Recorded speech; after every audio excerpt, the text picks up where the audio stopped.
Greetings, I'm Scrab, and this is the third part of the Tokyo Marui MP7 AEP HPA Kits introduction guide.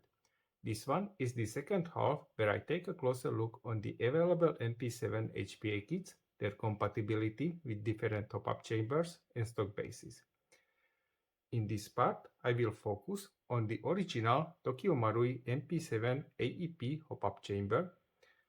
I replaced the original barrel with a longer one for the easier manipulation with it. Let's start with the original stock base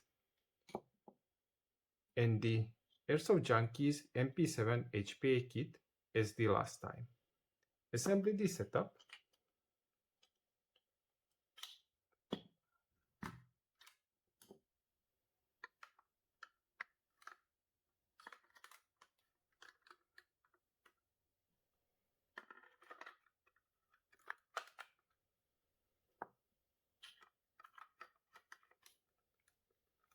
And as you can see, this setup is a bit longer, therefore it won't fit so easily into the replica.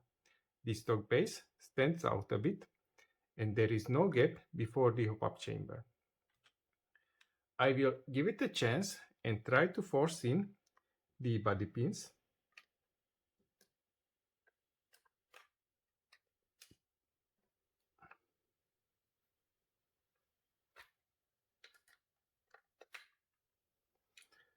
Okay, I managed to do so.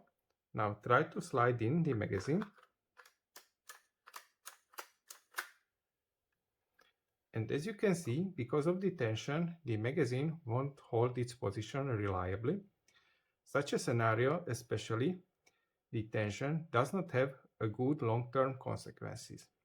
Therefore, I recommend to modify the rear portion of the kit. If you grind down a bit from it, then the setup might be compatible. Now try out the compatibility of this setup with the other aftermarket stock bases as well. This one is the AR stock base. And as you can see, the situation with it is even worse. There is no chance to force them together. If you want to use this setup, you have to modify the kit and the stock base even more to make them compatible.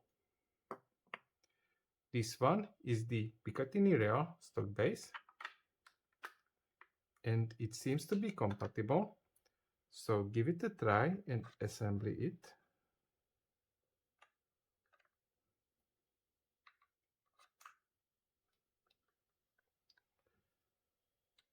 Screw in the socket set screws at the rear of the Picatinny Real stock base to prevent the pins from falling off and for the ideal distance. Now slide in the magazine. There is a gap before the hop-up chamber, that is good, but there is one also between the hop-up chamber and the HPA engine, and it is not so much. The situation is not ideal, but it is manageable by adding some spacers between the kit and the Picatinny Real stock base. This will also stabilize the position of the kit in the replica. So with some modifications, this setup might be usable as well.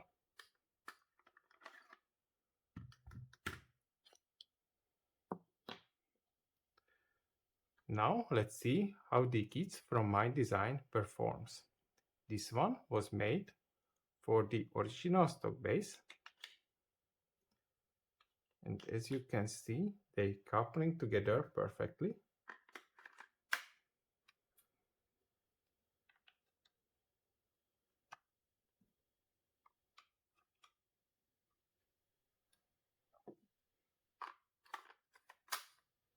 And this is compatible. There is a small gap before the hop-up chamber, so as the last time, I recommend to place an O-ring on the barrel before the hop-up chamber as a spacer.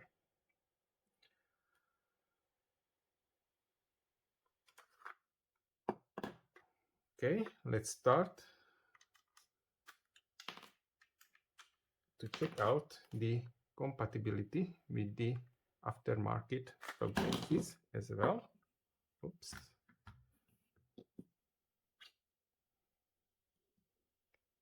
But before that, these parts serves to hold the serial plate in its position if you want to guide out the macro line from the back of the replica and not use the default serial number plate hole for them. In this case, the 90-degree bench fitting won't be necessary. So, for the AR stock base, I designed this kit.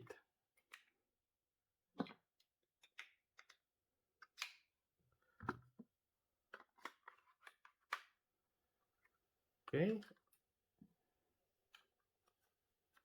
push there the body pins.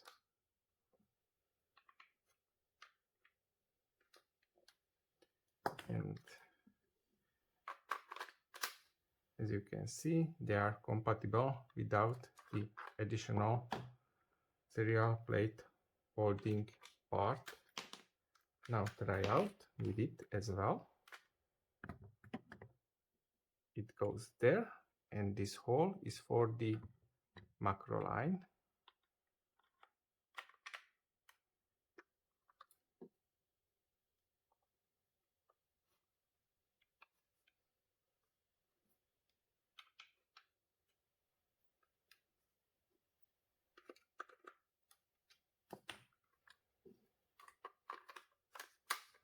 And as you can see, they are compatible with and without the serial plate holding part as well.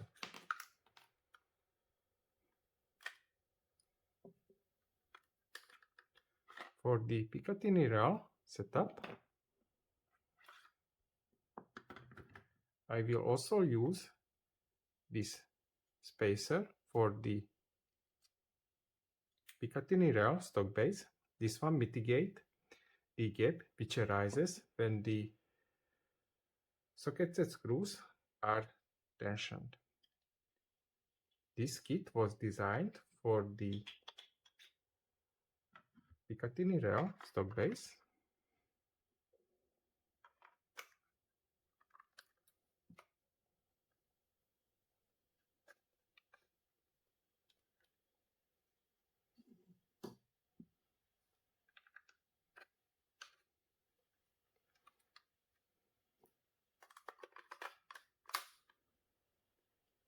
Okay, it is compatible, and because of this spacer, you don't have to tension the sockets and screws at the rear because there is already in the right position with this spacer. Okay, place there the serial plate holding part and try it with it as well.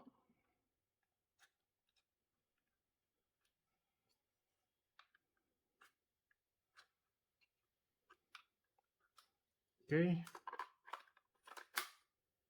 and it's a match also. Okay, when I disassemble this configuration, then I will show you how to assemble the TDC and dust cover mod for the original Tokyo Marui Hop-Up Chamber.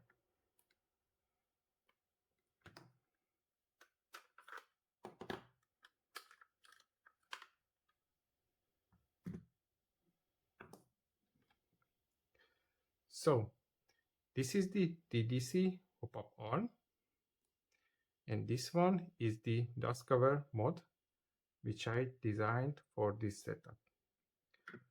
Okay, first you have to unscrew the adjuster wheel holding screw with the small Phillips head screwdriver.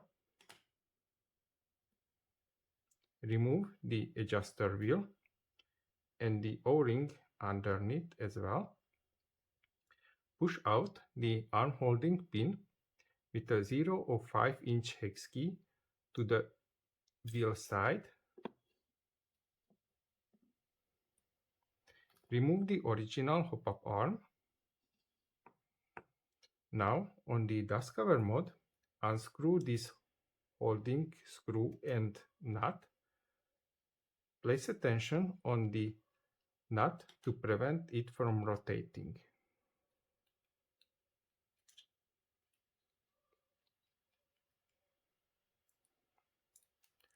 Remove them both.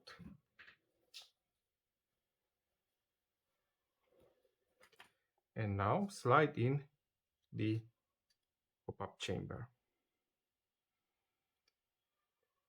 Replace the nut and screw in the holding screw.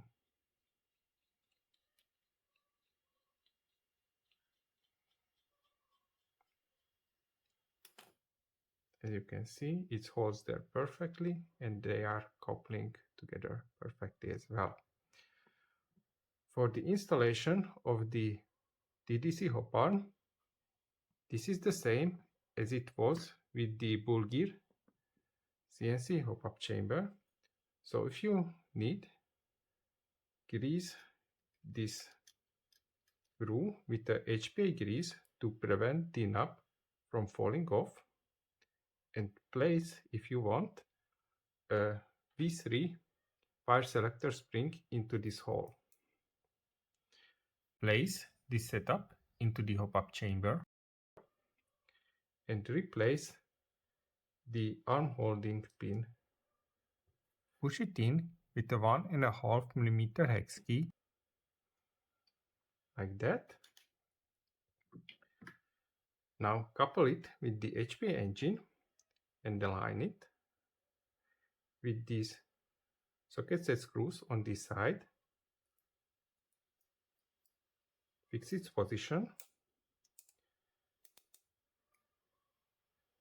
Screw them in, but do not over-tension them. With one of my kits, place this setup into the replica.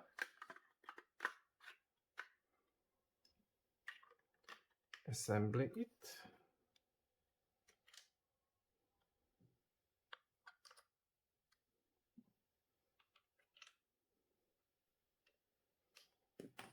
Slide in the magazine for compatibility check.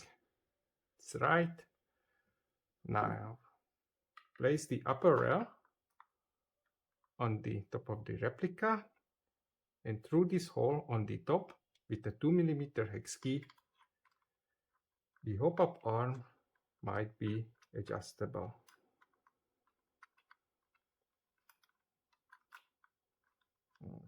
Okay, there it is. And as you can see, it is adjustable. Next time I will show you the composition of the available MP7 HPA engine packages and how to install the electronics and the air supply. If you have any questions, contact me through scrabarmory@gmail.com. Thank you for tuning in. Take care of yourself. Bye.